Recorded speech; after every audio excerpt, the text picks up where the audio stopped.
cherche une façon pour que les êtres puissent être heureux. Parce qu'il voit autant autour de lui, dans les gens qui sont les plus pauvres, comment il y a la souffrance au niveau de c'est les conditions physiques, la pauvreté, la famine, la maladie, etc. Mais aussi, il voit comment même les gens les plus riches, les gens les plus à l'aise aussi, n'ont pas tous le bonheur qu'ils désirent. Comme on peut faire un peu le lien avec aujourd'hui de notre société, regarde en France, regarde au Canada, nos pays quand même, c'est dans le monde, parmi les pays où c'est plus les conditions matérielles sont quand même beaucoup plus faciles. Quand même, regarde, si on compare avec beaucoup de pays en Afrique, en Asie, en Amérique du Sud, nos conditions de vie, c'est comme un château, comme un palais. Vraiment, c'est avoir une maison, chambre privée. J'ai visité beaucoup d'endroits dans le monde. Une maison, c'est une pièce pour tout le monde, pour dormir. Comme ça, nous, on est vraiment très à l'aise. Mais encore, est-ce qu'on est toujours heureux? Je pense pas. Même quand j'ai été visiter d'autres pays, quand j'ai commencé à voyager quand j'étais plus jeune, j'ai été mon premier pays à l'extérieur comme ça dans les pays un peu plus pauvres, en Afrique de l'Ouest. Vraiment, les gens, j'ai trouvé, dans la vie, très simple, mais très souriant, très détendu, très chaleureux. C'est jamais inquiet, jamais stressé. J'ai dit, wow, c'est intéressant. Nous, on a toutes des belles choses, mais les gens, toujours comme l'air renfrogné, pas vraiment comme, c'est quelque chose pas très chaleureux, détendu, souriant, heureux, non, moins. Donc, comme ça, j'ai dit, hey, le bonheur, c'est pas seulement à l'extérieur. Donc, quand j'ai commencé à étudier la philosophie bouddhiste, comme ça que le Bouddha explique que notre bonheur dépend plus de nos conditions intérieures, notre état d'esprit intérieur, la bonne gestion de nos émotions, donc ça m'a vraiment intéressé. Donc, Siddhartha, lui, on dit, c'est lui qui a réussi par la méditation à trouver l'éveil. Donc, à partir de ce moment-là, on l'a appelé Bouddha. Donc, Bouddha, ça veut dire plus un titre. Un peu comme nous, on va à l'école. Quand on finit l'école, on a un certain titre, par exemple, docteur. Moi, je suis rendu docteur en tel doctorat en philosophie, doctorat en médecine, etc. Donc, devenir Bouddha, ça veut dire comme un peu doctorat pour le bonheur. À l'école, il n'y a pas de doctorat pour le bonheur, OK? C'est même si on est très riche, plein de connaissances, le bonheur n'est pas garanti. Le bonheur, il dépend de notre état intérieur qui, lui, dépend de la méditation. Donc, comme ça, Bouddha, ça veut dire vraiment intégrer intérieurement les bons outils, devenir complètement heureux, ça veut dire Bouddha. En langue sanskrite, Bouddha, en tibétain, ils traduisent le mot Bouddha par Sangye. Moi, je ne connais pas assez le sanskrit pour vous expliquer. J'ai plus étudié la langue tibétaine. Bouddha en langue sanskrite, en langue tibétaine, Sangye. Sang, ça veut dire complètement nettoyé ou complètement purifié ou complètement réveillé. Ça veut dire comme réveiller de l'ignorance, nettoyer ce qui est négatif en nous. Gye, ça veut dire développer ce qui est positif en nous. Tout épanoui, ce qui est positif. Exemple, la compassion, l'amour, sagesse, le calme intérieur. Complètement développé, complètement épanoui, ça s'appelle Gye. Donc, Sangye, ça veut dire cet état-là intérieur qu'on explique dans la philosophie bouddhiste comme tout le monde possède le potentiel et donc tout le monde peut atteindre. Donc, dans la philosophie bouddhiste, on dit qu'est-ce qu'on souhaite? Un jour, tout le monde devienne Bouddha. Mais c'est le sens, nous, qu'est-ce qu'on pense Bouddha? Des fois, on pense, ça veut dire il faut devenir bouddhiste. Mais non, l'enseignement bouddhiste, on ne parle jamais il faut devenir bouddhiste, pas chercher comme ça. Qu'est-ce qu'on cherche? Le bonheur. Comment trouver le bonheur? Développer notre cheminement intérieur, parce qu'entre les causes extérieures et les causes intérieures, c'est les causes intérieures qui sont les plus importantes. Parce qu'on le voit, beaucoup de gens ils ont les causes extérieures pour être heureux, ne sont pas encore heureux. Beaucoup de gens manquent des conditions extérieures pour être heureux, mais ils sont quand même heureux. Donc, c'est plus principalement, qu'est-ce qui nous apporte le bonheur? C'est notre état intérieur. Et donc, dans la philosophie bouddhiste, qu'est-ce que ça veut dire? Comment on fait pour cheminer pour trouver ce bonheur intérieur? C'est ce qu'on appelle méditation. Donc, méditation, c'est le terme méditation de nos jours est très, comme j'ai dit au début, très employé couramment. Les gens, ils pratiquent, ils utilisent beaucoup le mot méditation. Des fois, par exemple, il dit, quelqu'un joue au golf, il dit, moi, quand je joue au golf, c'est ma méditation. Aussi, quelqu'un m'a dit une fois, il travaillait dans un garage, mécanicien. Donc, il sait, toujours il me voit, c'est mon voisin en face de chez moi, où j'habite au Canada. C'est à Montréal. C'est notre centre bouddhiste. En face, il y a un garage. C'est mécanicien. Donc, il sait qu'il y a un centre bouddhiste en face. Donc, une fois, j'ai parlé. J'ai jamais dit je médite. J'ai jamais dit je pratique la méditation, mais juste mon habillement, il fait peut-être un peu, il dit quand même.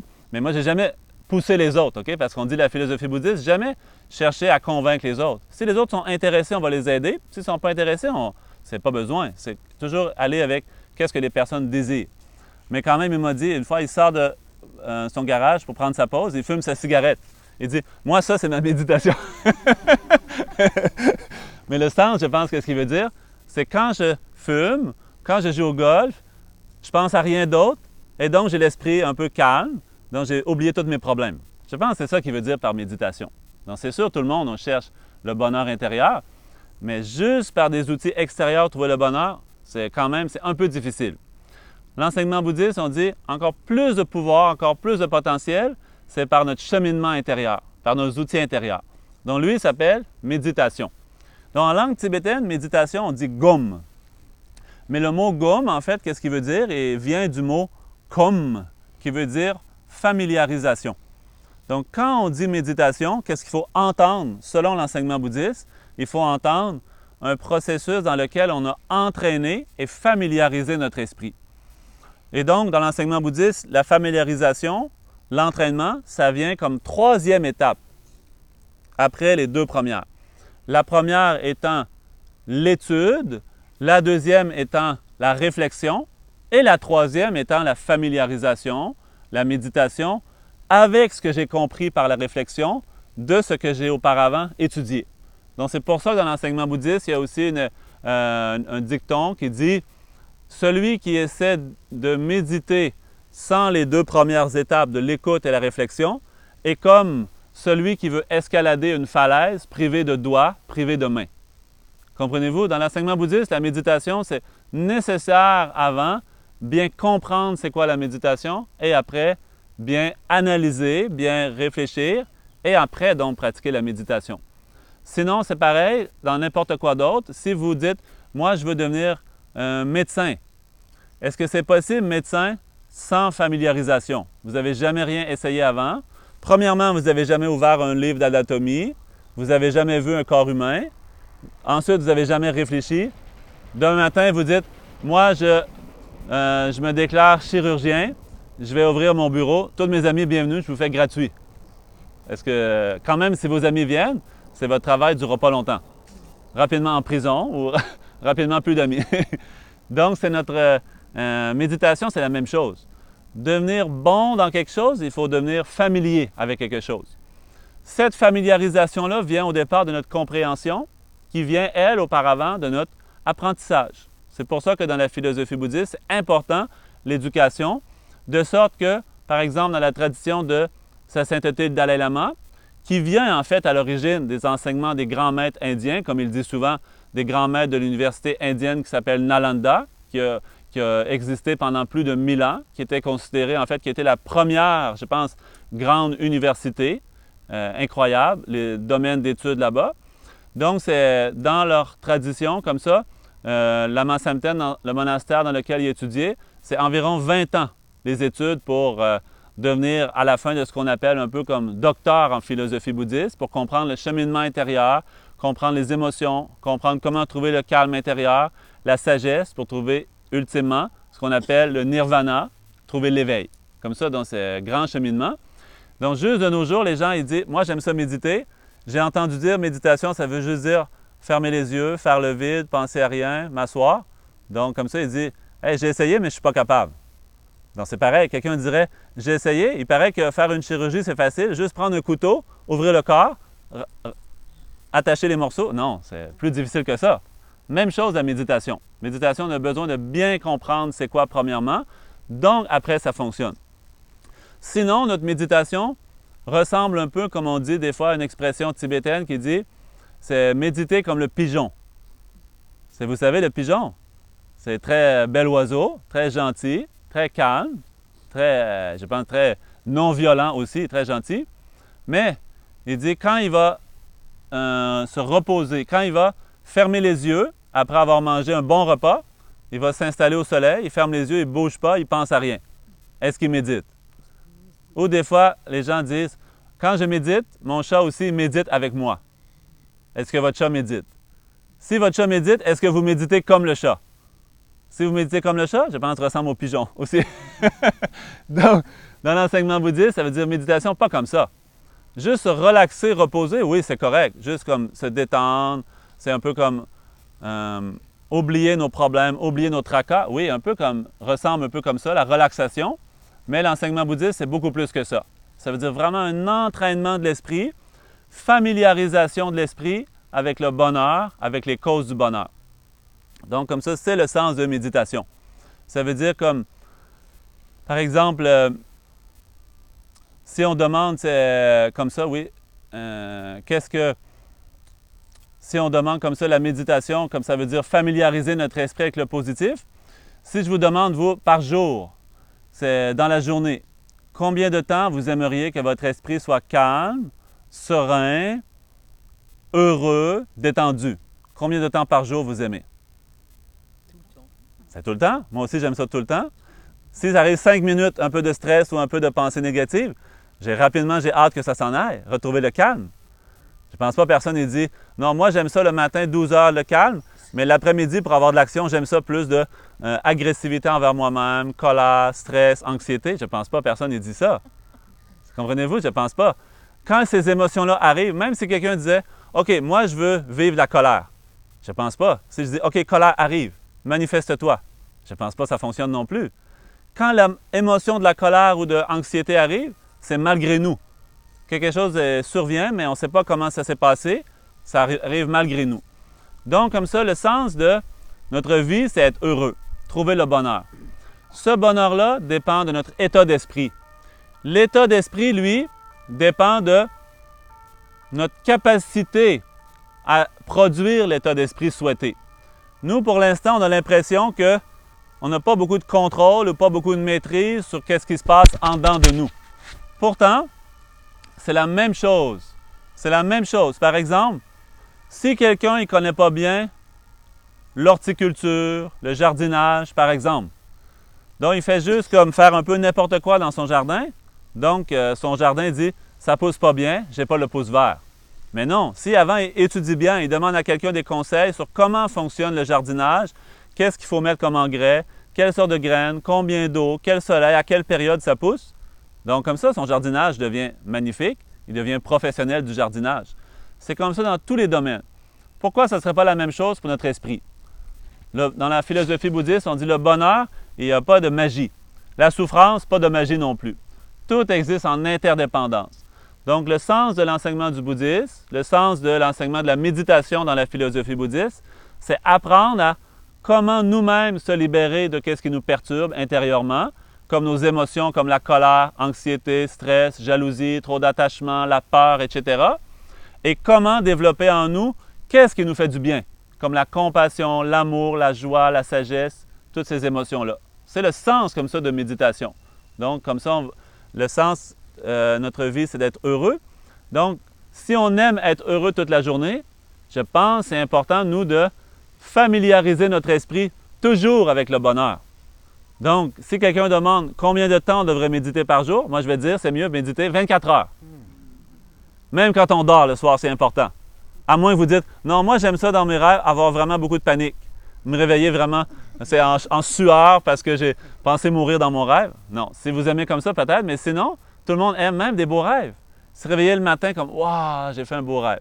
Donc, c'est pour arriver à faire ça, c'est possible par la méditation, quand on s'entraîne correctement, que nos rêves ils se transforment. Par exemple, moi, mon exemple personnel aussi, c'est comme ça. Je n'ai pas toujours connu la méditation. Quand j'étais jeune, je n'ai pas connu non plus l'enseignement bouddhiste. Par contre, quand j'ai vraiment commencé à le comprendre, puis quand j'ai vraiment commencé à pratiquer sérieusement, c'est aussi quand j'étais plus jeune, à une certaine époque, j'ai fait beaucoup de rêves, beaucoup de cauchemars, très comme effrayants. Mais quand vraiment j'ai commencé à pratiquer la méditation puis à changer mon état d'esprit plus positif, tout ça a arrêté, jamais arrivé après. Comme ça, c'est vraiment, aussi beaucoup de gens m'ont dit la même chose. Donc, comme ça, c'est très possible, nous aussi, de transformer notre esprit toujours plus vers le positif, mais ça demande un entraînement. Comme regarde, si tout le monde aujourd'hui, on se disait, OK, à partir d'aujourd'hui, tout le monde, on va pratiquer la guitare pour que l'année prochaine, on se rencontre, on fait ensemble un spectacle de guitare. Mais c'est sûr, certains vont pratiquer sérieusement, d'autres vont pratiquer moins sérieusement, d'autres ils ne vont jamais pratiquer. Donc, on va se retrouver l'année prochaine, pas tout le monde sera au même niveau à la guitare. Comprenez-vous? C'est la même chose. trouver le calme intérieur, trouver le bonheur, ça dépend si on fait les bons efforts, si on fait les bonnes énergies et qu'on le fait de la bonne manière. Comme ça, tout le monde a le potentiel. Donc, c'est bon. OK, maintenant, je vais arrêter de parler un peu. Maintenant, je vais un peu parler après, mais on va essayer ensemble. OK? Une petite méditation. Après, je vais plus expliquer pendant la méditation qu'est-ce qu'on fait, mais premièrement, on va un peu essayer ensemble. Juste pendant la méditation, vous allez essayer d'installer en vous le calme intérieur. Si vous n'êtes pas habitué de pratiquer la méditation, c'est sûr au début, c'est pas facile. Tout comme si moi, j'ai jamais pratiqué la guitare, si vous me dites aujourd'hui, OK, je vais jouer la guitare, c'est difficile. Comme moi, j'ai jamais joué, j'ai essayé 2-3 fois dans ma vie la pétanque. Donc, hier soir, avec mes amis, on a joué un peu la pétanque, juste pour essayer, mais je ne suis pas très bon, j'ai perdu. Donc, j'imagine, si je jouais chaque jour, beaucoup, peut-être que je vais devenir meilleur. C'est la même chose, la méditation. Si vous dites, quelqu'un est bon, lui est doué pour la méditation, non, c'est impossible. Regarde quand même, grand maître comme Dalai Lama, regarde grand maître comme Bouddha. Ces maîtres-là, ils ne sont pas tombés dans la potion magique comme Obélix de la méditation, du calme intérieur, du nirvana, non. C'est chaque jour, ils pratiquent. Regarde, Dalai Lama, il dit depuis plus que 60 ans, il pratique sérieusement la grande compassion, l'amour universel. Donc, comme ça, il développe ces qualités-là, sont devenues vraiment partie de lui. Donc, nous aussi, on est tous capables. Donc, comme ça, pendant la méditation, on va essayer d'installer le calme en nous. Si notre esprit est trop vagabond, parti vers l'extérieur, parti dans nos pensées, dans les bruits, etc., on va juste essayer de le ramener doucement vers l'intérieur. Si ça vous aide aussi, vous pouvez même utiliser le support de votre respiration. C'est ce que le Bouddha a recommandé pour les gens qui débutent, surtout quand on a beaucoup de distractions, beaucoup d'agitation mentale. Utilisons la respiration pour ramener l'esprit à l'intérieur. Vous pouvez même compter les mouvements de la respiration quelquefois, pas compter trop longtemps, OK, mais juste un petit peu. Par exemple, compter jusqu'à 7 ou jusqu'à 20, par exemple, pour ramener l'esprit. Donc, quand vous inspirez, comptez 1. Quand vous expirez, comptez 2. Juste pour donner un genre d'outil à votre esprit de concentration, pour que votre esprit s'apaise puis qu'il oublie les autres pensées. Donc, on va essayer comme ça quelques minutes. Après, je vais plus expliquer un petit peu. À la fin aussi, donc, si vous avez des questions, à la fin, je pourrai répondre aussi à quelques questions, si vous avez certaines questions. OK. Donc, je vais faire juste pour commencer un petit chant. C'est en langue tibétaine, juste pour aider la concentration. C'est le sens, justement, des paroles en tibétain. C'est pour trouver le calme intérieur et développer la clarté d'esprit.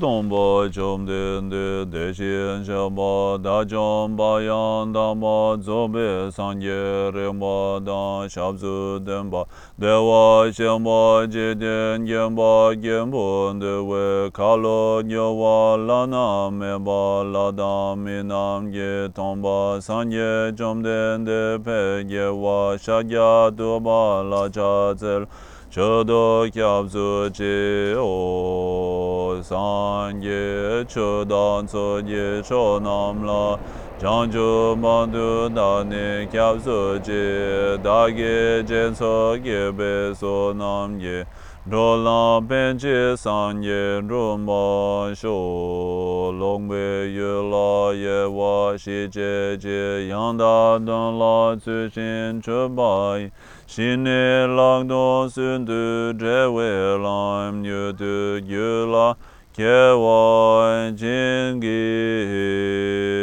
lo